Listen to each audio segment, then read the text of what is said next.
Who exactly made ChatGPT and who owns it today? Well, it's a question that's both simple but also a bit complicated.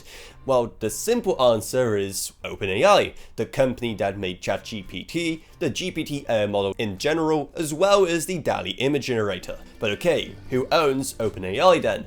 Well, it is not a publicly traded company. You can't just buy shares of it on the stock exchange. So all of the shares are held privately. Now, while you imagine that the majority of the shares are held by the main people at the company, like for example its CEO and the face of the whole project, Sam Altman, the majority of the shares are held with the biggest investors, like for example Microsoft, who have invested by far the most into the company, over $10 billion.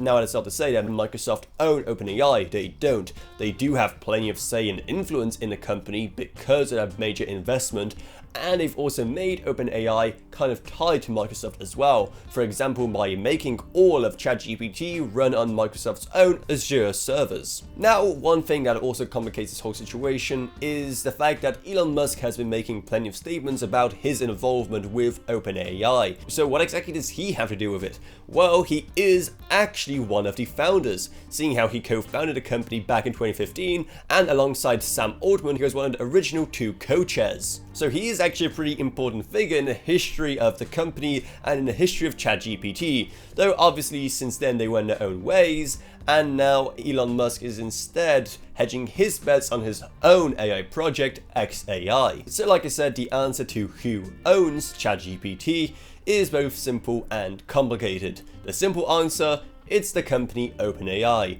However, as you can see, there's many players who commandeer the company and steer its direction forward. So hopefully you found this video informative. If you did, make sure to subscribe to How to Authority for more like this in the future.